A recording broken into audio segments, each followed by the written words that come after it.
દેશભરમાં 10 કેન્દ્રીય ટ્રેડ યુનિયનો અને ખેડૂત સંગઠનોના સંયુક્ત મંચ દ્વારા અપાયેલા ભારત બંધના એલાનના ભાગરૂપે રાજકોટના હોસ્પિટલ ચોક ખાતે મોટી સંખ્યામાં આંગણવાડી કાર્યકરો એકત્રિત થયા હતા અને વિરોધ પ્રદર્શન કર્યું હતું। આ રાષ્ટ્રવ્યાપી હડતાલમાં આશરે 25 કરોડ કર્મચારીઓ જોડાયા હોવાથી સામાન્ય જનતાને હાલાકીનો સામનો કરવો પડી રહ્યો છે। જોકે રાજકોટ સહિત ગુજરાતમાં આ હડતાલની અસર નહીવત જોવા મળી રહી છે।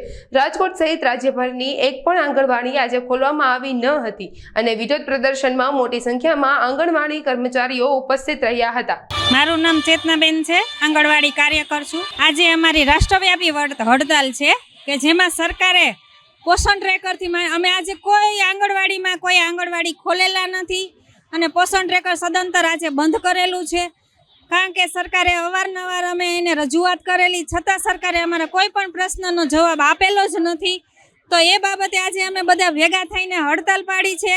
જો એ હડતાલમાં અમારો બધા કર્મચારી છે, CITUના બધા કર્મચારીઓ છીએ, જો આજે આ પ્રશ્નનો કોઈ નિર્ણય નહીં આવે તો અમે આનાથી આગળ ને આગળ વધારેમાં વધારે અચોક્કસ મુદત ઉપર હડતાલ ઉપર તો જાશું જ। અમારી માંગ છે કે એ અમને કાયમી લઘુત્તમ વેતન આપે, એ અમારી મુખ્ય માંગ છે કે લઘુત્તમ વેતન સરકારી કર્મચારી ગણે, કારણ કે આજે અમને એ લોકોએ BELOનું કામગીરી પણ અમને સોંપેલી છે, તો એ કામગીરી તો શિક્ષકોની છે, અમારામાં નથી આવતી। અમારી પાસે ઓલરેડી સરકારે અમને ઘણું કામ આપેલું છે, જેમાં અમે પોષણ ટ્રેકરમાં આજે સરકારે નબળા બાળકોનું, કુપોષિત બાળકોનું યોજના કાઢેલી છે, તો અમારે એ કામગીરી કરવી, FRS કરેલા છે તો FRS કરવા કે પછી બાળકોને પ્રી સ્કૂલ આપવું કે પૂરક પોષણ આપવું, અમારે કઈ રીતે આમાં પહોંચવાનું, એટલા માટે આજે અમે બધા સદંતર હડતાલ પાડી છે। કેન્દ્ર અમારા કોઈના ખુલ્લા નથી, બધાના સદંતર બંધ જ છે। અમારી મુખ્ય દુવિધા એ છે કે સરકારે અમારી ઉપર